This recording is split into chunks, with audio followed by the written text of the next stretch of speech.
This is LBC from Global, leading Britain's conversation with Nick Abbott. Hello, boys.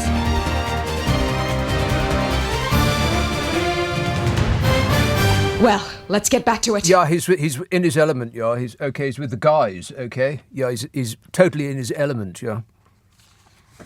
Some texts and tweets and such like from last night. This says, tell the caller to get some grapefruit seed extract. I'm pretty sure I read this one. This is for an abscess. Tell that caller to get some grapefruit seed extract from a chemist or a herbal place. You know herbal places, don't you? Want to score some pot? Contraindications exist. Always read the label, says T. I hope you're writing this stuff down. Ken says, where will refugees and asylum seekers from what? Ken texts, where will... there's just too many W's in this. Ken texts, where will... You say it. Where will something or other?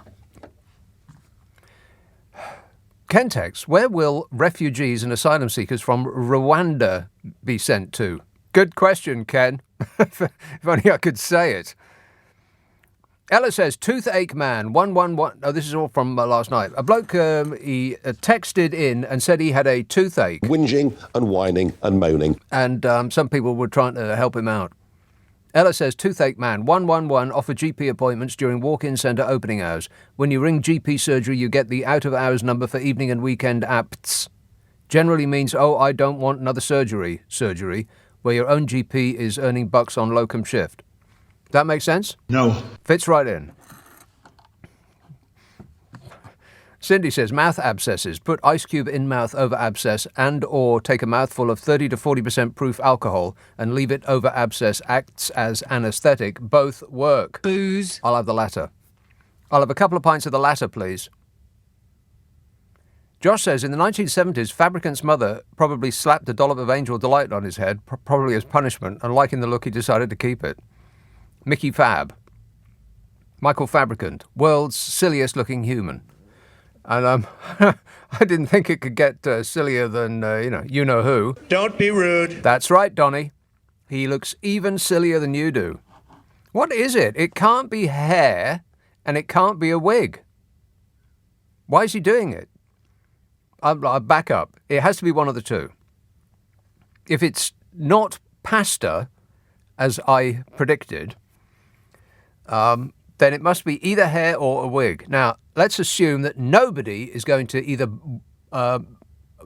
make or buy a wig that looks like that. If you haven't actually seen a picture of Michael Fabricant, who is an actual real-life MP, people voted for him. Can you believe that? No. If you haven't seen a picture of him, then look him up on the World Wide Web. I'll wait while you do that right now. Have you found him?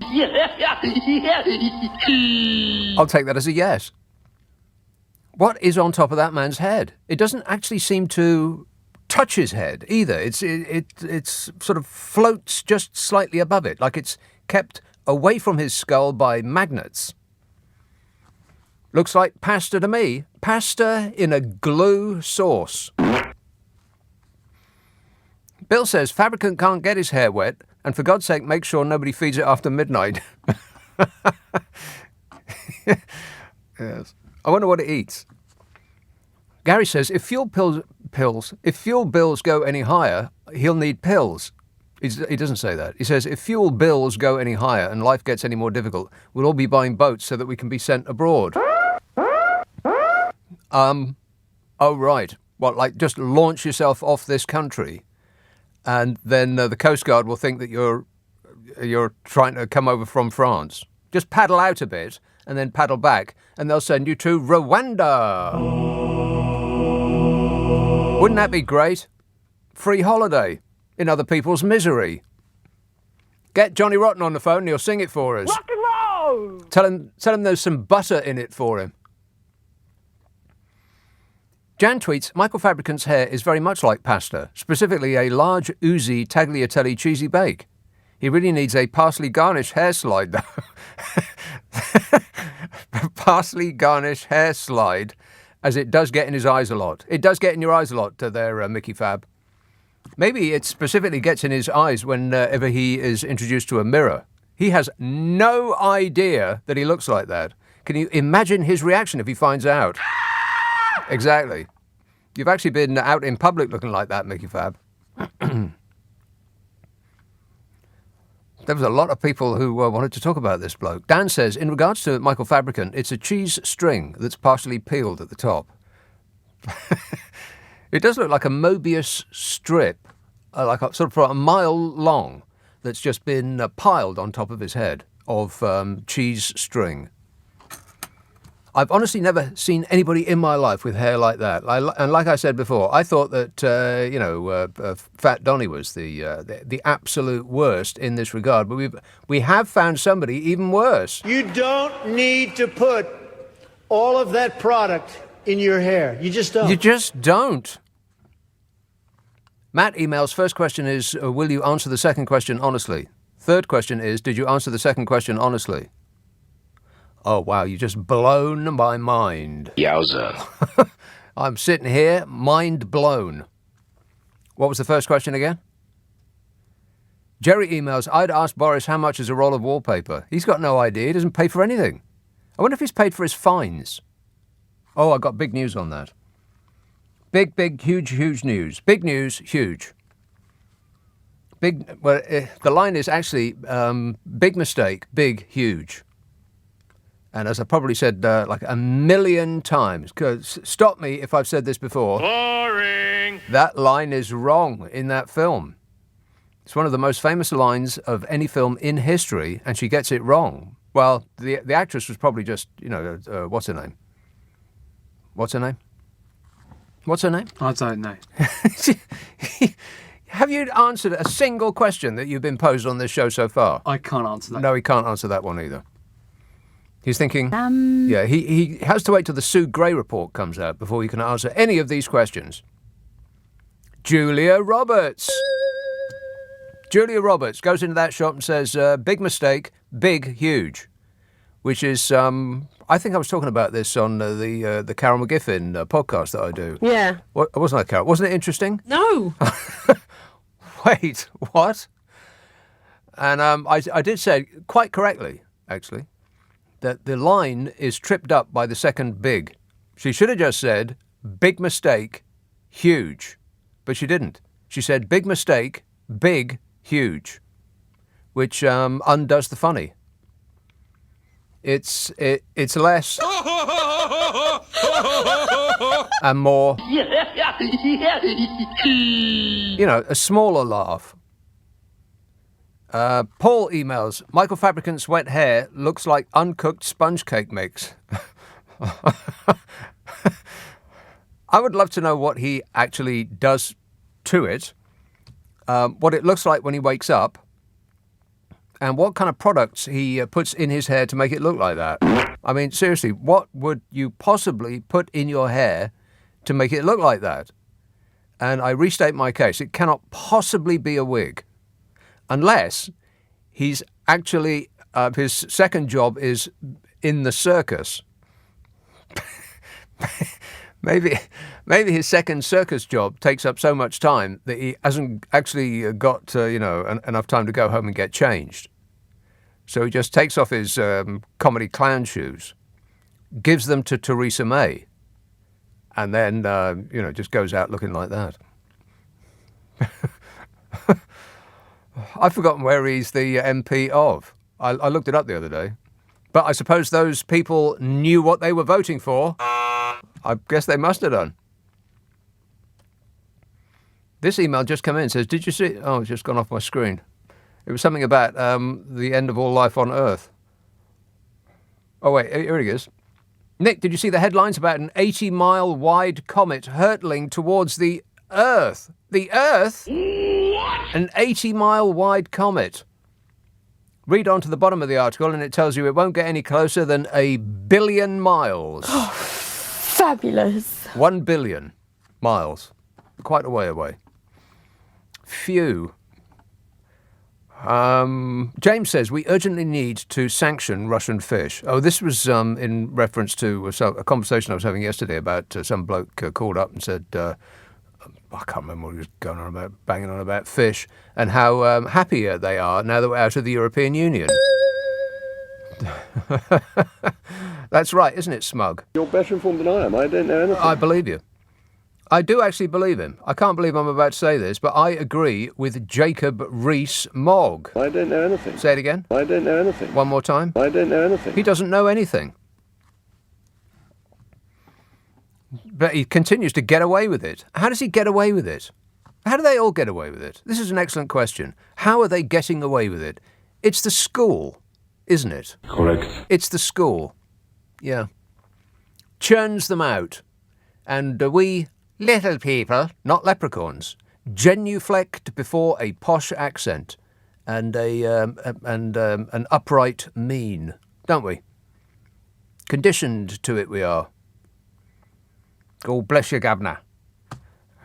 We say as we doff our caps. What a country, eh? That 80-mile wide Comet wants to head our way. This place couldn't possibly get any worse. It's already been thoroughly discombobulated already. Isn't that right, Bodge? Oh, my God, we're doomed. 0345 6060 973. Text 84850. Email nick@lbc.co.uk. If you're on Twitter, it's at LBC. Friday, Saturday, Sunday and Monday night at 10. Nick Abbott, LBC. Nick Abbott on LBC. Call 0345 6060 973. Yeah! Dude! Gerard texts, could sending people to Rwanda be spun as increasing foreign aid? I'm surprised they haven't done that already. There's an idea you didn't have, Bodge? Yes. James texts, we need to urgently sanction Russian fish. Well, that's true. But, don't do it straight away. Tell them that we're going to do it and then give them a month to get out of our sea. Joe texts, the volume of foul sewage discharged into our coastal waters should make you think carefully before eating any seafood there. Yes. Or actually going into the water. Or going anywhere near the coast. Yes, our coastal waters are covered in sewage and all the happier for it. Isn't that right, Smug? I don't know anything. He still doesn't know anything. Yeah, they're happy fish. British fish and happy fish. Happy. God, what a country, eh? What a way to run a country, eh? Dreadful. Joe texts. Josh texts. Joe? Josh? One of those J names. Patel fell foul of the Ministerial Code, and as a present to Bodge for getting her off, she gave him Rwanda. Lee tweets, is Michael Fabricant Chewbacca? Well, that's a good question. Because Fishy Sunak is Jar Jar Binks. I think you'll find that is completely correct in every respect. Look at a picture of them side by side. I rest my face. Go on. I wonder if I'm the first person to actually point this out. Fishy Sunak is Jar Jar Binks out of the Star Wars saga. Least popular Star Wars character ever. And not a very popular politician either. Let's test that. 3 cheers for Fishy Sunak. Hip hip. Boo! Nope, not very popular at all. Clive texts, the Lords should produce receipts showing how they spend their taxpayer-funded £303 daily allowance and return any unspent or misspent amounts. They've spent it on lunch. Booze. They just put their head around the corner, say, it's me. They say, hello, it's me. And then, having made an appearance, they get their £303 tax-free daily allowance, and then they slope off for a long lunch, subsidised by us poor dopes who pay taxes. Luke says, I'm very worried about Elon Musk owning Twitter. Oh boy, you should, if you want to laugh out loud, just look at the comment section under the story about Elon Musk potentially buying Twitter. Oh, Struth. the right-wing fanatics are absolutely giddy with excitement. Oh, this will be the end of you woke lefty lovies. Their pleasure seems to be based entirely on the discomfort of others. Weird people, and there's so many of them. Yeah, all this woke nonsense, that won't be anything anymore. Yes. Luke says, I'm very worried about Elon Musk owning Twitter. We must keep Twitter in the hands of people we can trust. I assume you're being sarcastic. People like BlackRock and Morgan Stanley and the Saudi royal family, at least we know they always have our best interests at heart. Yeah, right. Wendy emails, can you say banana? What does that mean? What if I said no? And Al says, in response, what do you mean, can I say banana? Who can't say banana? Say banana.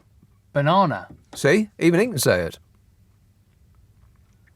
It was a weird emphasis, though, wasn't it? It was almost a question. Are you questioning banana? Banana? Al texts, in response to an earlier call, disrespecting our Scandinavian friends for not letting us Have you heard? Al texted, in response to an earlier call, disrespecting our Scandinavian friends for not letting us catch their fish, one word, bacon. I assume that you're saying that Danish land makes a lot of bacon. They cut it out of a cow. That's just a fact. And if they don't allow us to catch their fish, then we won't allow us to buy their bacon? Nothing makes sense on this show. Not so far, anyway. Travel news. Don't travel. That was the travel news. Easter holiday travellers have been again hit by chaos with long tailbacks across the network, and the M4 closed in both directions. Holy smoke, really? In both directions. Wow. The M4. Struth. This was following an explosion at an industrial building involving possibly pyrotechnics and fireworks. The incident, says the Mail, took place at 1:41 p.m. Is that precise enough for you? 1:41 p.m. between the junction of 13 and 14 in Westbrook in Newbury. Wherever that is. Emergency services put a large cordon around the area while National Highways closed the M4 after debris was showered across both sides of the carriageway. Fire officers asked the public to avoid the scene while they deal with the incident. Yeah, that's right. Avoid the scene. It was only an explosion in a fireworks factory. Nothing to see here. Please move along. Families hoping for a UK getaway on the second day of the glorious sunshine were met with long queues after a crash in Surrey, and a separate police incident at the Dartford crossing brought traffic to a standstill. Was the incident glue-based by any chance? What is it with the glue people? I mean, what they're saying that we should do is what we should actually do. And we wouldn't be still talking about, insulating homes and so on unless the swivel-eyed golem in Moscow had invaded Ukraine and sent all our fuel bills to the roof. And now it's concentrated our minds because, as I mentioned, did I mention it yesterday that my fuel provider had written me a letter? I think I probably mentioned it. Whinging and whining and moaning. Yes, I was explaining. I think that's what you mean. Explaining that my fuel bill had gone up from £98 a month to £400 a month. What? £400 a month. I think I was explaining it in detail. Stop whining. And so everybody's all about, oh, yeah, you know what we should do? We should insulate people's homes, which is exactly what the people who were gluing their face to the road were saying over the past couple of months. And the entire country was going, get these stupid morons off our road. Nobody needs to insulate anything. And then, Vlad the Insaner flipped his wig, and everybody's suddenly all about saving money on fuel. Same blooming thing that these people who glued themselves to a lorry today. We should definitely get off fossil fuels.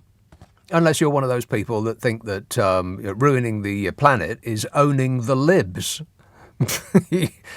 You know, lefty, lovey snowflakes. Well, if you don't like this planet ruined, why don't you go and live on another one? Yes. You know, those people. There's loads of them. They're everywhere. You don't ordinarily notice them because you don't engage them in conversation. You would cross the street to avoid them, right? But you see them pounding their keyboards on Twitter and Facebook and, you know, stupid wastes of time like that. That's the benefit of the internet. Thanks a lot, Tim Berners-Lee. See what you've done? We like the puppy dog and the pussycat videos, but apart from that, not much. Families hoping for a UK getaway on the second glorious day of sunshine were met with long queues after a crash in Surrey and a separate police incident at Dartford Crossing brought traffic to a standstill. Potentially glue-based. Meanwhile, British Airways is reported to have stopped loading luggage on some flights and is leaving dozens of planes uncleaned as it struggles to cope with the overwhelming Easter weekend demand. They said, right, that's it. You're going to have to clean the plane yourself. Does anybody know how to fly one? It follows hundreds of cancellations in recent weeks due to staff shortages, leaving tens of thousands of Brits stranded at airports across the UK. Another glorious Easter getaway. If only people had had some idea that getting away at Easter would be difficult.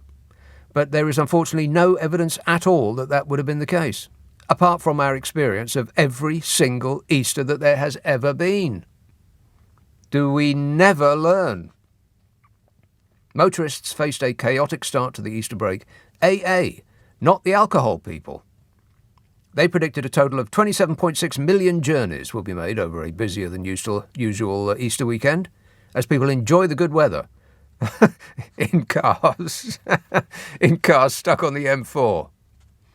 Glorious out, innit? No. Not really.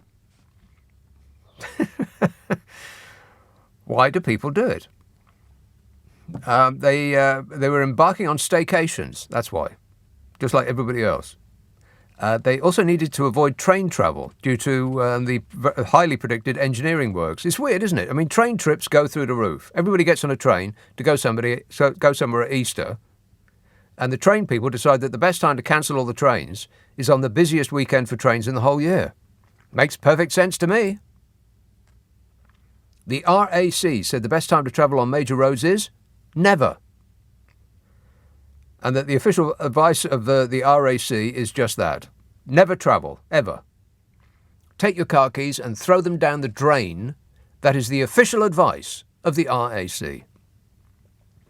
Actually, I made that up. They said the best time to travel is after 3 p.m. on both Easter Saturday and Sunday, and either before 10:30 a.m. on Easter Monday or after 6:30 p.m. to avoid major queues. Did you write that down? No. Were you paying attention? Well, that's you stuffed then, isn't it? Meanwhile, staff shortages brought chaos to Manchester, Birmingham and Heathrow airports amid soaring demand for Easter getaways, with airlines cancelling hundreds of flights for your convenience. 1,236 flights in the UK were cancelled by airlines between March the 28th and April the 12th, a 428% increase on the same period in 2019. Wow. What did all those people do? Are they still at the airport? 428% increase on the same period in 2019. And weirdly, a 428% increase is also the exact amount my fuel bill's gone up. Did I mention that? Stop whining. Oh, I did mention it. Meanwhile, queues to get down to the port of Dover stretched back 4 hours, with some drivers waiting whole days for delayed ferries due to ongoing problems with the P&O. There have also been some reports of fuel shortages. Basically, everything is working just as well as you would expect of a country that is being run by the current catastrophic clown show in number 10. Ain't that right, Bodge? I can't comment on that. 0345 6060 973. Text 84850. Email nica@lbc.co.uk. If you're on Twitter, it's @LBC. Friday, Saturday, Sunday, and this week, Monday night at 10. Nick Abbott, LBC, it's 10:30. The news headlines with Zora Sullivan. Leading Britain's conversation. LBC with Nick Abbott.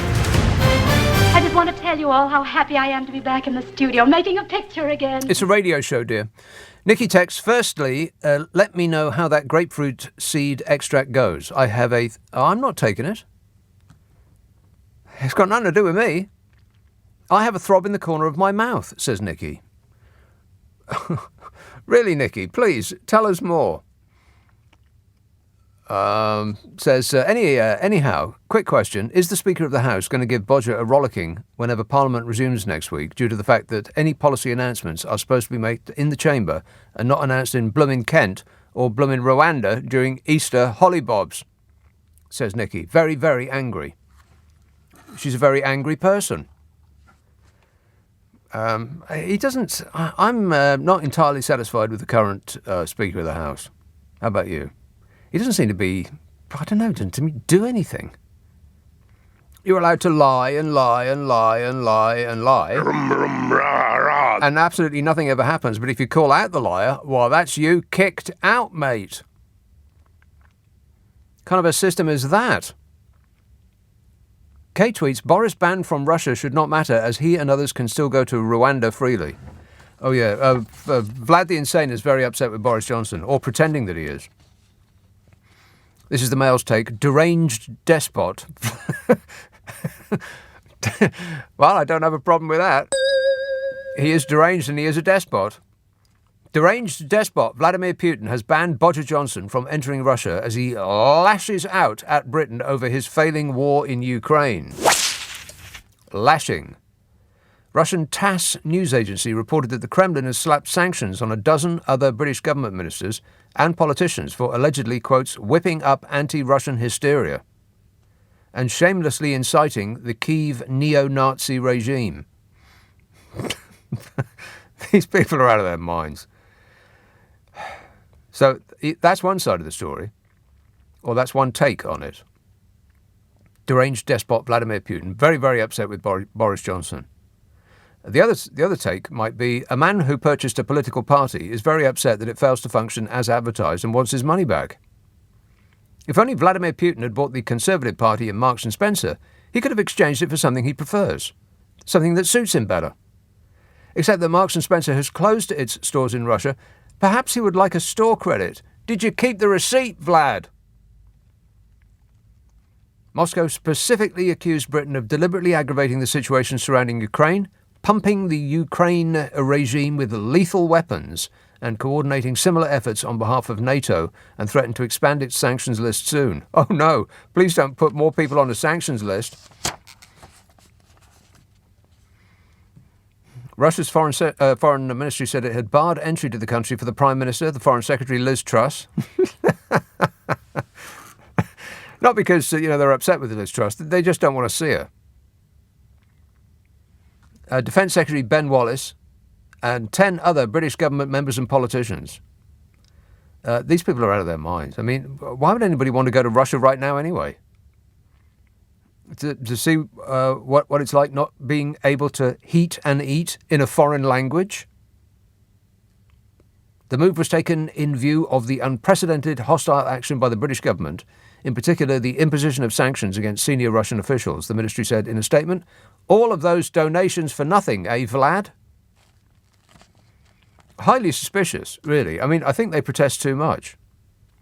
Just like the Ukrainian president praises Boris Johnson too much. I mean, it all seems a bit... I mean, if it wasn't so serious, you'd think, well, these people are just joking, aren't they? It's like they're having a laugh. It all seems a bit ironic to me. Russia's foreign ministry warned this step was taken as a response to London's unbridled information and political campaign aimed at isolating Russia internationally, creating conditions for restricting our country and strangling the domestic economy. Delusional. I mean, its defence seems to be, it weren't us.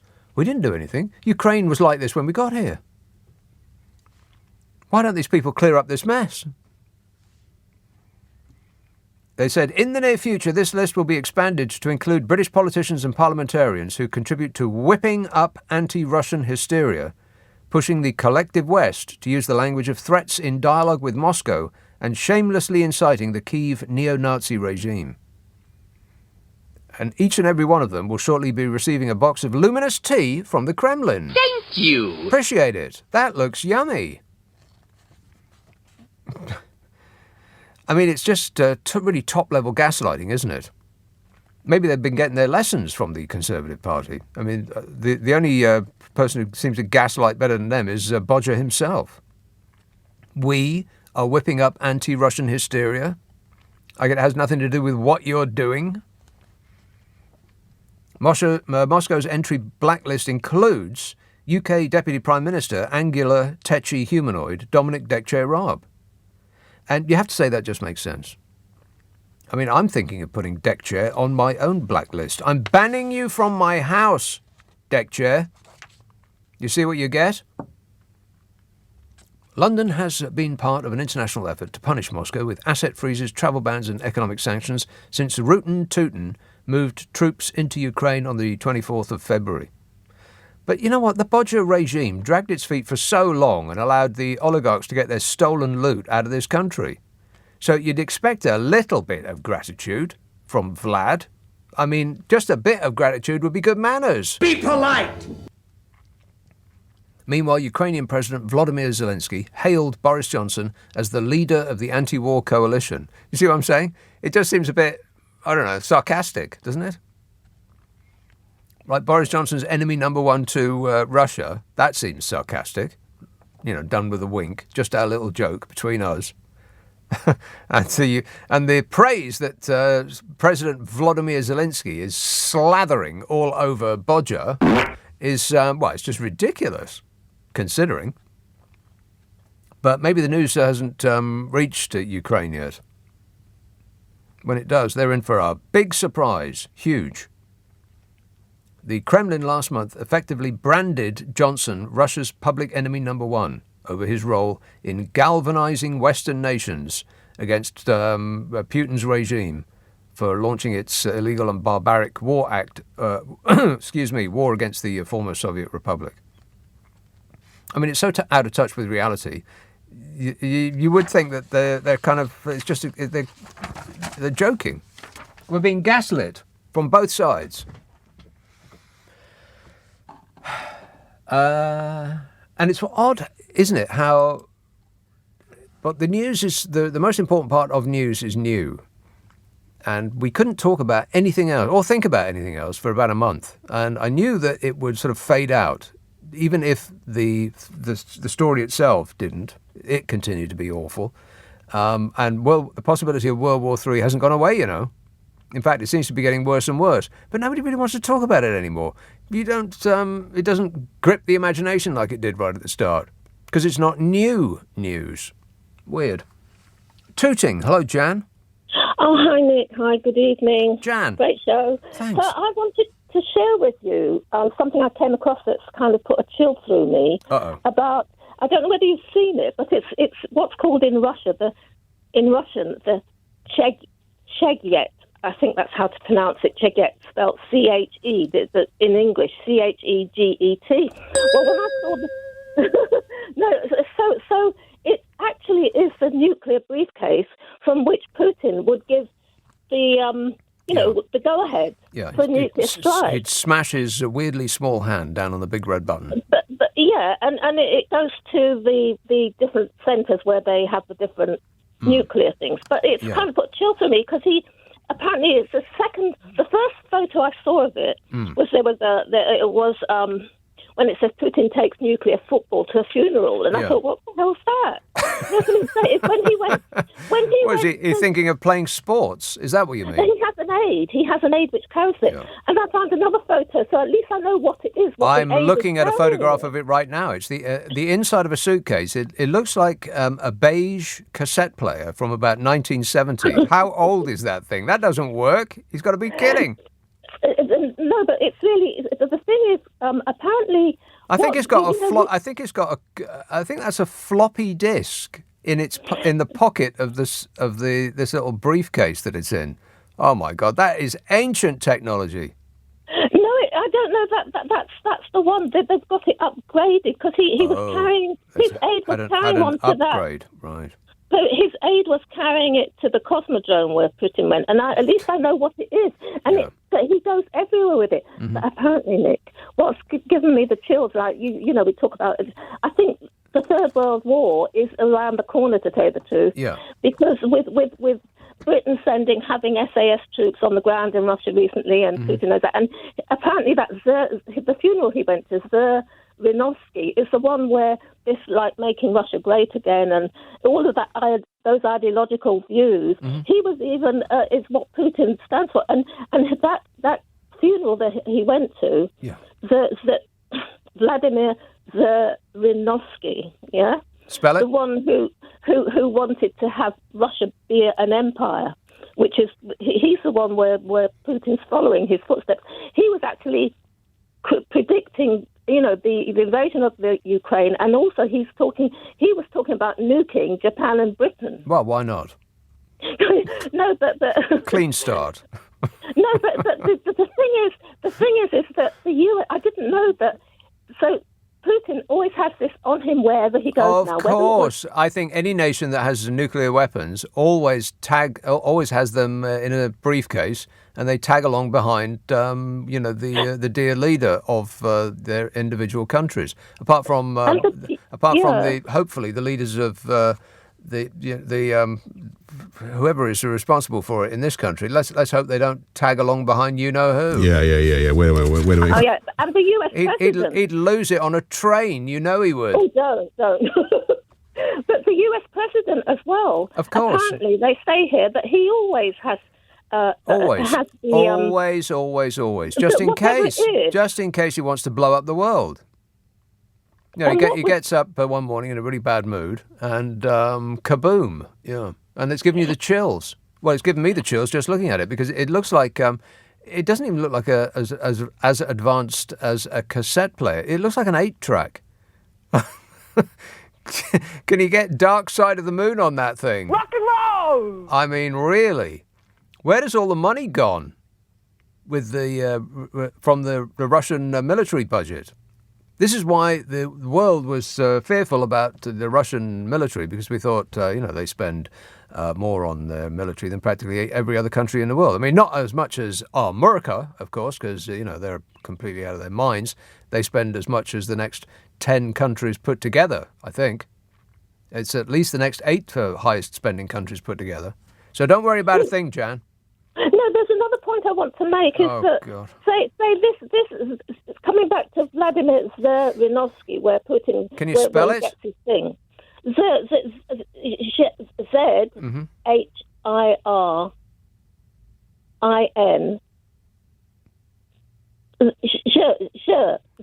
Z-H-I-R-I-N Novsky, N-O-V-S-K, like E. Yeah. So Vladimir, he's the one where Putin got all this thing about his ideological views of making Russia, no great doubt. again. Mm-hmm, so in China also has that same ideology of like China. That's why. Yeah, so do we. Make Britain great again. No, so what's happened is that at least you know where all that comes from, don't you? It used to be make Germany great again from you know who. But this also adds another dimension to, because is this making you even more chilled than you were before? No, it's just that How cold are you right now? No, seriously, Nick. This is my second point then to make. Oh, wait a minute, you're kidding me. That whole thing was your first point? No, it's that was like 10 minutes. No, but all right, sorry, but Chinese government wants to do the same what Russia wants to do, like in Taiwan. Yeah, they want to bomb us too. Yeah. Yeah, so in Taiwan, the Taiwan have been given, at least they're prepared for it now. They've been told. Yeah, they've been given a countdown. No, they've been given instructions on what to do. A 28-page manual detailing of what to do if a bomb shelters, a shortage of food, which the Ukraine obviously didn't take. Yeah, that's right. They haven't got a manual. That's their big problem. Yeah.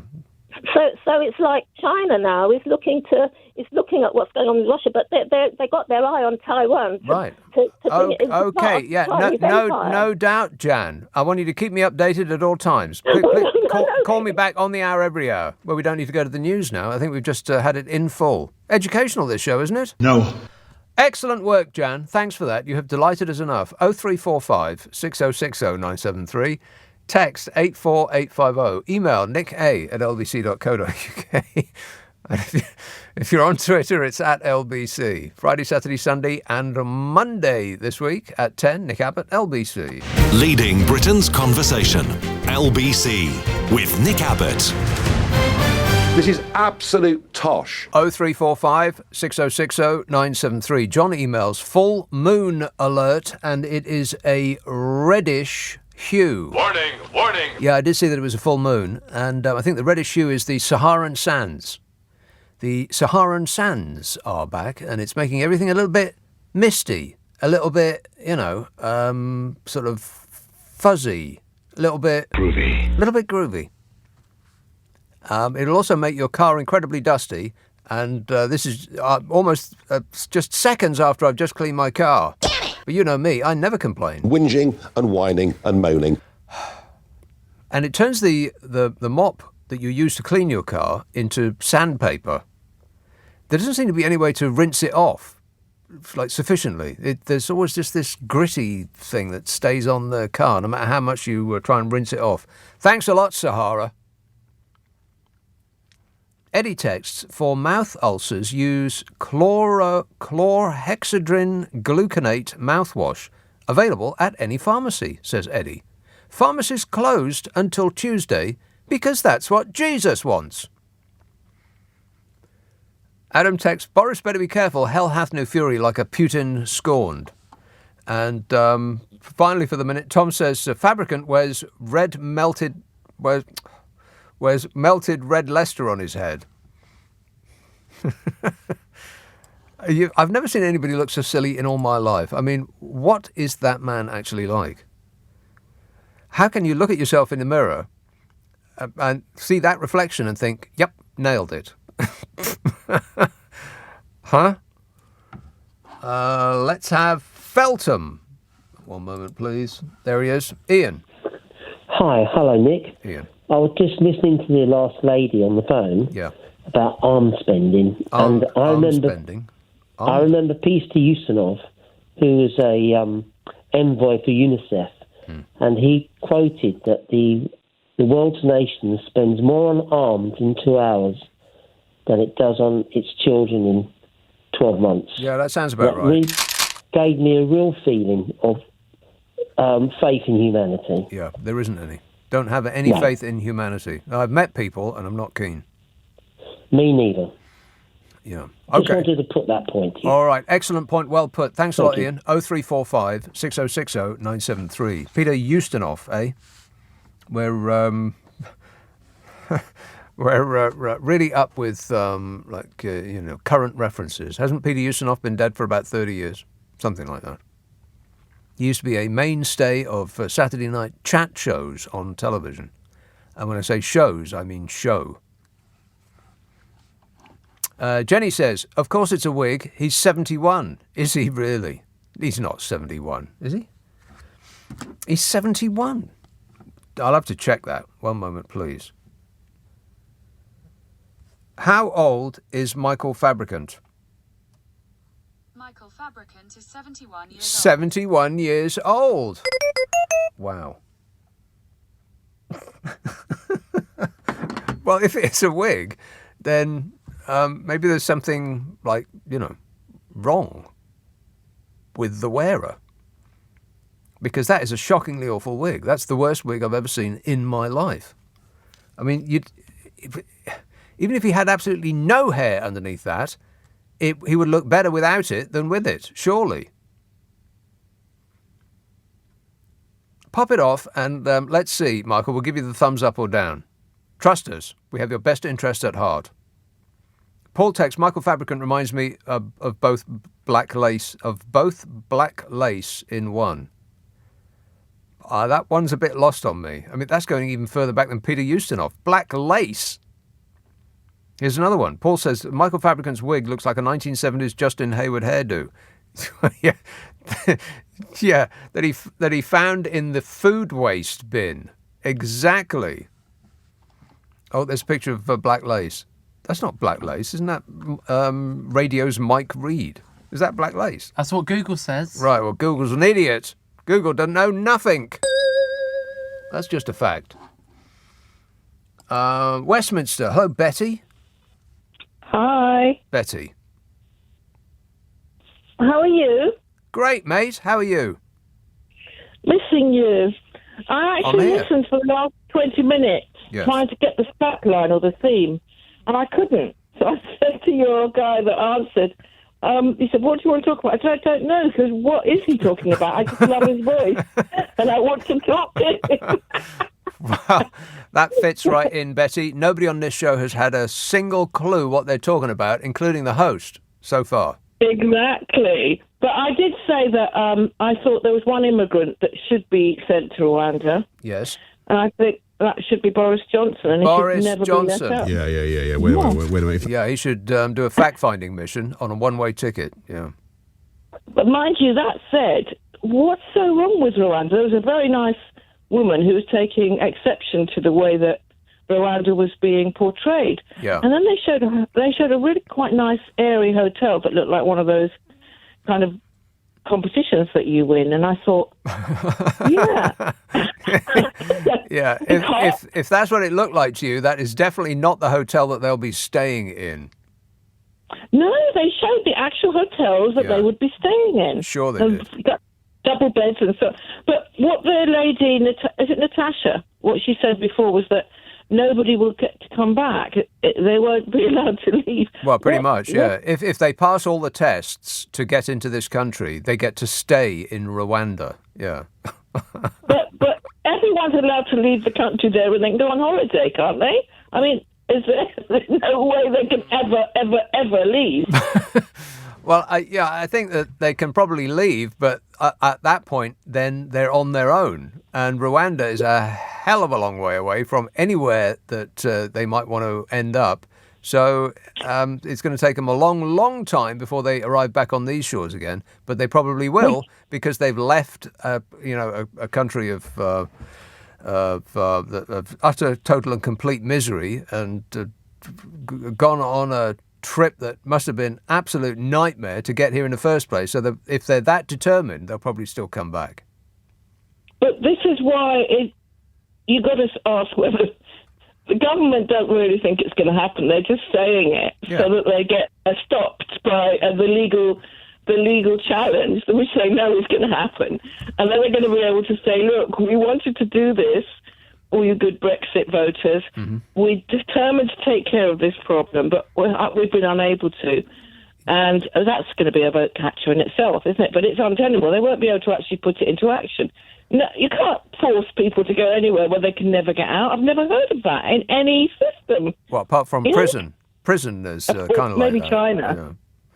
Yeah, bizarre. I could not agree with you more, Betty. In fact, you probably summed up 3 hours of yesterday's show in a couple of sentences. But I just love your voice, Nick. Well, it's funny. Thanks, Betty. Appreciate it. And I guess I'll call again one day. Okay, right? well, that sounds like a threat. Yes, absolutely. I'll try and listen to the strapline again. Okay, for sure. about 20 minutes. I don't know what a strapline is, but listen for it on a radio near you. What's a strapline? No idea. Tony texts. Fabricant looks like a spaghetti carbonara mated with Well, that's just offensive. We don't wish to be offensive on this show. He says, Fabricant looks like a spaghetti carbonara mated with a space hopper. Well, you make a good point. Pete says, I think the real question is, what does Michael Fabricant's hair look like when it wakes up? Oh, yeah, I think I've asked that already, Pete. Keep up. And Sean says, Michael Fabricant is actually Shaggy from Scooby-Doo. What? Wow, that was almost like Scooby-Doo itself was in the room, wasn't it? Spooky. I would have succeeded if it hadn't been for you meddling kids. 0345 6060 973, text 84850, email nica@lbc.co.uk. If you're on Twitter, it's @LBC. Friday, Saturday, Sunday and Monday night at 10, Nick Abbot, LBC. This is LBC from Global, leading Britain's conversation with Nick Abbot. Listen to him. He knows everything. Oh, hello. Yeah, to kick racism out of football, try kicking stupidity out of football would be a better start. Morons. We're surrounded by morons. The UN's Refugee Agency has condemned Boris Johnson's plan to send asylum seekers to Rwanda as a symbolic gesture that will be unworkable in practice. Speaking to the Super Soaraway Guardian, Gillian Triggs, the Assistant High Commissioner at the United Nations High Commission for Refugees, said the proposed arrangement would only accommodate a few hundred people a year, making it extremely expensive as well as illegal and discriminatory. People are still talking about this as though it's intended to fix a problem of people coming over here. Wake up, sheeple. It's not to fix a refugee problem, it's to fix an electability problem. Bodge needs a win to get him out of the Partygate doghouse. And this is perfect because it doesn't even have to work. And the cost is irrelevant because he will spend an unlimited amount of our money to cling on to power. I mean, if it gets up and running, he can say that he saved us from an invasion of foreigners who want to come over here and steal our biscuits. If it fails, he can say, well, evil woke socialist meddlers have ruined his plan to make Britain great again. Either way, his fans will love it. And they will love it more than they hate his government's policies that have left them poor and hungry and cold. What a way to run a country, eh? Dreadful. Ministers insisted on Friday that the scheme would save money in the longer term, despite a reported cost of up to £30,000 each. Wow. Government insiders said the expected torrent of legal battles could leave it costing substantially more, however. I bet it does. I mean, if the government says that something's going to cost £30,000, it's probably going to cost £300,000. And not work when it gets here. Government insiders expected a torrent of legal battles, which is perfect. I mean, the government and its cultists can spend the next 2 years saying that they are the real victims here, under attack from a loony, lovey lynch mob. Yeah. The Home Secretary Priti Patel signed a ministerial direction authorising the policy to be implemented despite an objection on spending grounds from her department's permanent secretary. You remember Priti Patel, don't you? yeah, that's her. The department's permanent secretary said, what? We're not doing this unless you sign for it personally. No amount of your money will be too much to try and persuade you to keep this regime in power. It's not their money. What do they care? Gillian Triggs, the Assistant High Commissioner at the United Nations High Commission for Refugees, said, we want to end the vulnerability of people on the move to people trafficking, and of course we want to stop people drowning. But we strongly disagree with victimising the very people who need protection. There should instead be an increase in legal pathways to the UK. Yeah, that's the beauty of this little scheme. The government is saying, well, we can't possibly entertain the idea of people arriving here illegally. And then they close all the methods by which they might actually arrive here legally, so that by definition, everyone who gets here has done so, in their words, illegally. They made it impossible to get here any other way. Gillian Triggs, the Assistant High Commissioner at the United Nations High Commission for Refugees, said, we want to end the vulnerability of people on the move to people trafficking. Yeah, well, the government wants to end the vulnerability of its own MPs to losing their job at the next general election. So what about that, Gillian Triggs? The proposals seemed designed to appeal to anti-migrant sentiment in the UK, says Gillian Triggs. By Jove, I think she's got it. Seemed designed to appeal to anti-migrant sentiment in the UK. Yeah, well, duh. 2 former Tory International Development Secretaries on Friday voiced their opposition to the policy and cast doubt on whether the government would successfully fly anyone to Rwanda. Rory Stewart, told The Guardian there was a very strong possibility it's complete pie in the sky and had been rushed out to distract people from the Prime Minister being fined by police for attending a party in Downing Street that broke COVID laws. What do you say about that, Bodge? I followed the ministerial guidance at all times. Oh, do me a favour. The Conservative MP Andrew Mitchell said that it was impractical, immoral and incredibly expensive. That should be the Tory party's slogan at the next general election. Impractical, immoral and incredibly expensive. What do you think, Bodge? Great idea, no? 0345 6060 973. Text 84850. Email nicka@lbc.co.uk. And if you're on Twitter, it's @LBC. Let's have Paddington. Hey, Jay. Hi, good evening. Jay. Hi, I'm a child of Windrush. Yes. I came to England in 1965, September the 23rd, 1965. And I came here to meet my parents who were Windrush first generation. And to hear what the woman I am calling Ugly Patel come on and, in my name, be racist outright with Boris Johnson and tell me that because people from Africa, people from the Middle East or from Iraq, Iran, and those places which were being bombed by British bombs and American bombs, those people are not allowed to come to the UK. Those people are not allowed because their skin color is different to the people from Ukraine. But we are very happy to pay each other £350 a month to accommodate those people. Now, Britain turns around and says to the world, we are not an institutional racist country. If this is not institutional racist, I do not know what is. Simply because you cannot tell me that you're going to take people who are legitimately fleeing for their lives, and because of the color of their skin, you are going to say, we're going to treat you differently.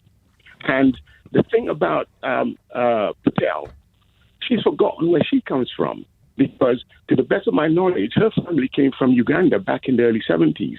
And I remember going to school with first-generation children who left Uganda and came to Britain, if you remember that incident. Yeah? Yeah.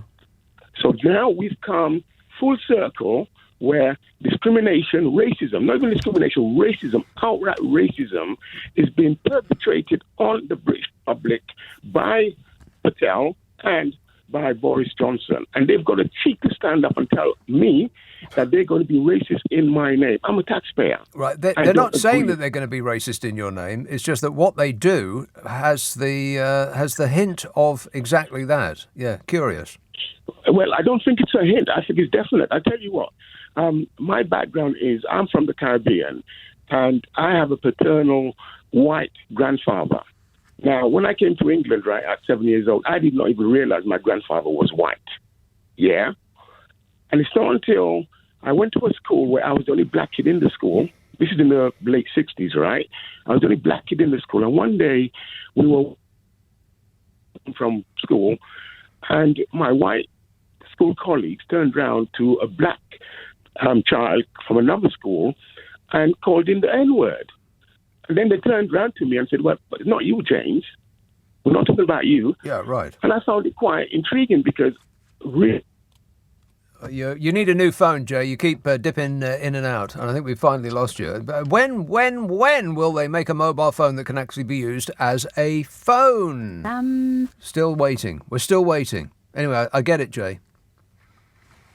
Interesting that the head of the World Health Organization has also said that we're all racist.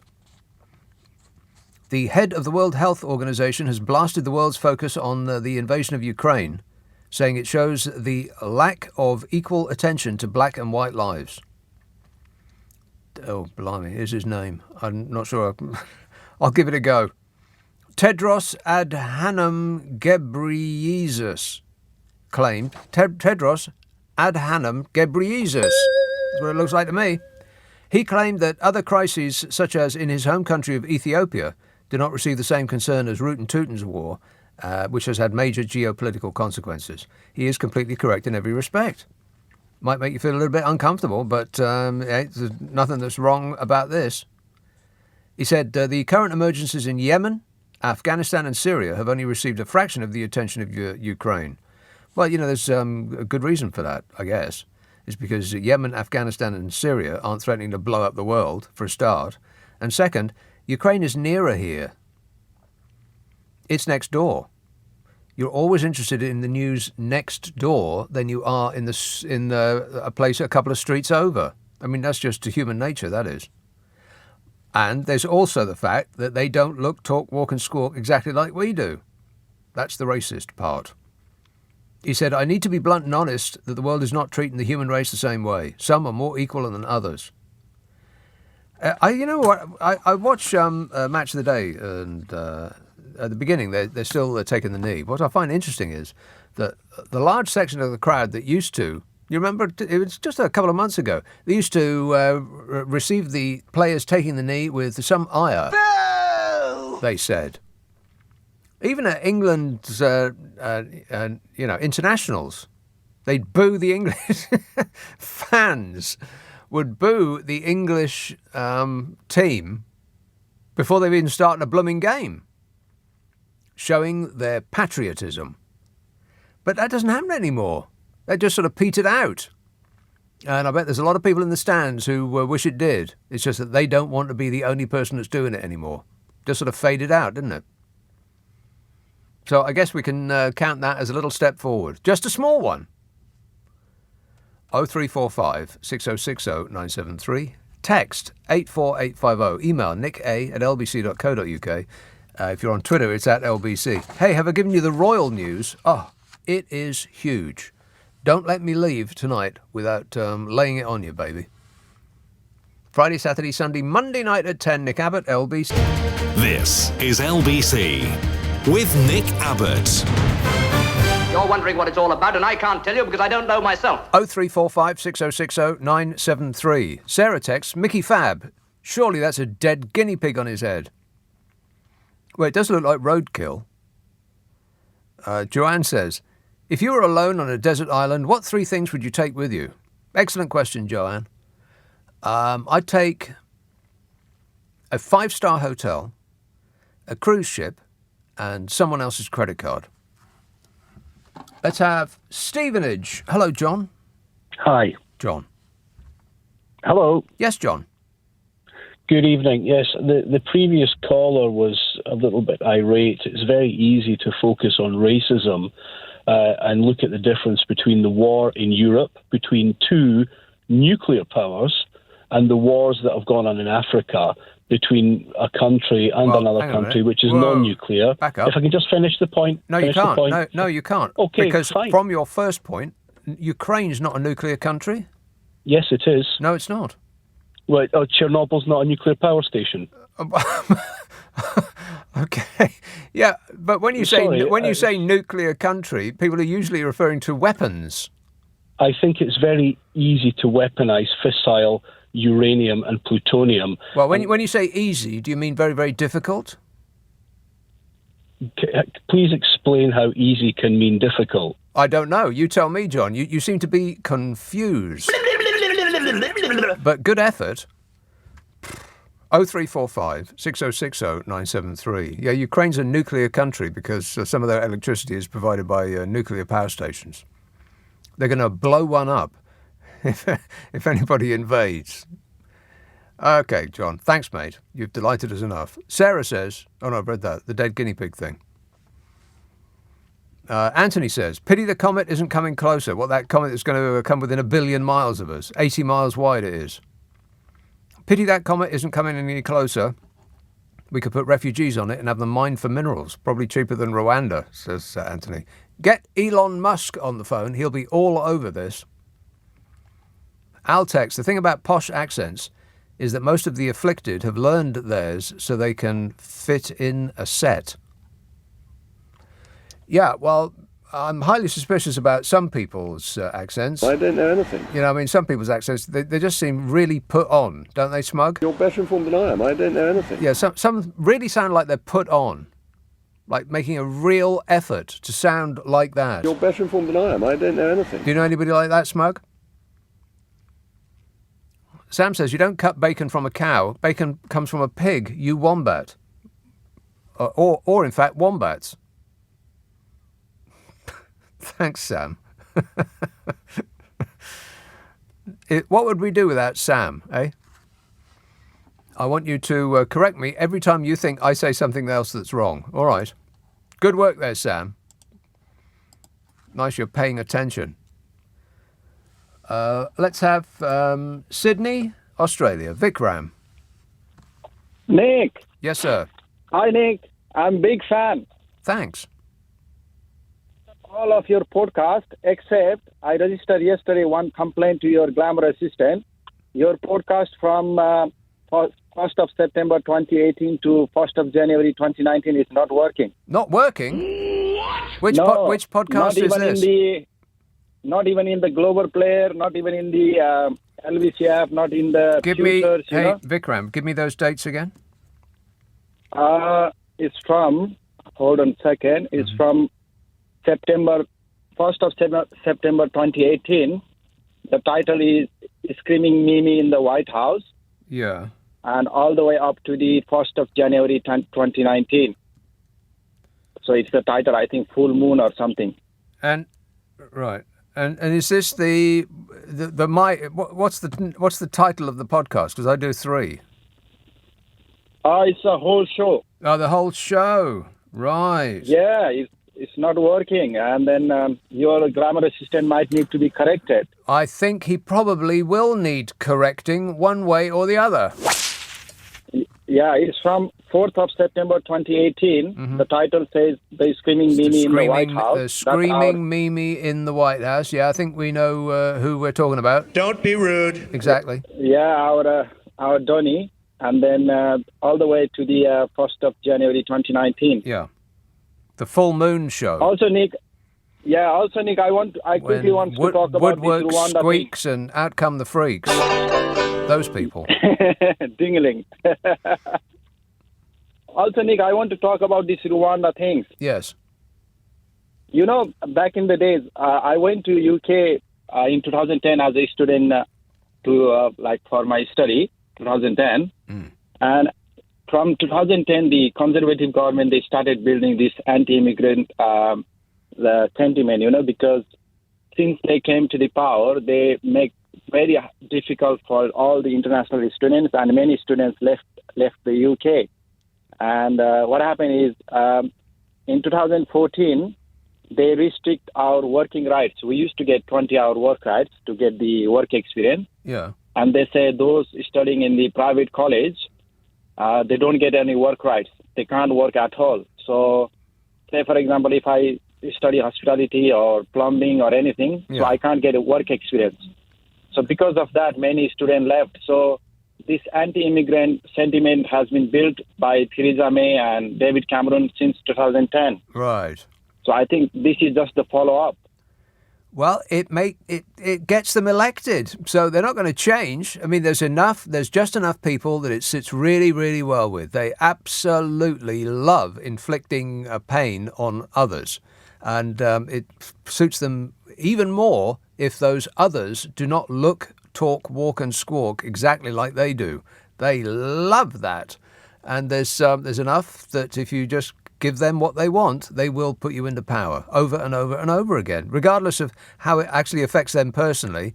They're not really bothered if they can't eat or heat and they're living a life of abject misery, just as long as the liberals are upset. That's all that matters to them. It's amazing, really. Yes. And then because of that, many international students like myself, they have ruined our career because we couldn't get any relevant work experience from. Right. Because I did my hospitality diploma, my bachelor degree, my MBA from Anglia Ruskin University, and then I couldn't get any work experience because they don't make no sense to me.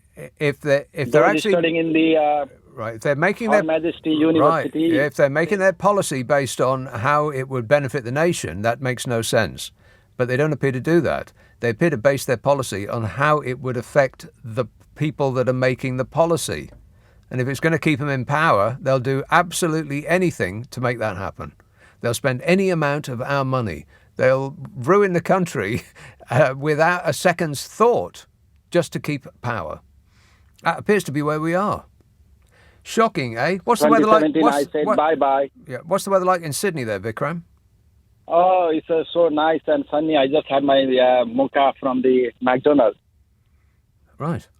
I don't know why the one is connected to the other, but enjoy. That sounds delicious. Thanks a lot, Vikram. 0345 6060 973. Simon texts, has anyone ever actually sat him down to explain how ridiculous he looks? Maybe the hairy creature on top is the actual MP and the bloke it sits on is just... Talking about Michael Fabricant. Has anyone ever actually sat him down to explain how ridiculous he looks? Maybe the hairy creature on top is the actual MP and the bloke it sits on is its vehicle. Well, that hadn't occurred to me. It's vehicle, Bodger. That's right. Wheels on the car go round and round. He learnt that at, well, you know where he learnt that. Peppa Pig World. Peppa Pig World is, it has Peppa Pig. Is the right answer. Very good. Redbridge. Hello, Mohammed. Hey, how's it going? Good, thanks. Yeah, I want to touch topic about the whole Rwanda situation. The immigrants that moved on to Rwanda. Yeah. So my view is that why are we spending 120 million for over 5 years giving Rwanda money? Why can't we just put money in towards our border control? Well, that would make sense. But we're not about making sense. That's true. Yeah, that's my view, really. All right, okay. Any further questions? No. All right, thanks a lot, Mohammed. It's not about making sense. It's got nothing to do with any of that. The head of the World Health Organization acknowledged that the situation in Ukraine was globally significant, but questioned if other crises were being accorded enough attention. And I think that sort of informs where we're at. There's a lot of crises that are swirling around this government at the moment, and they want us to pay attention to something else.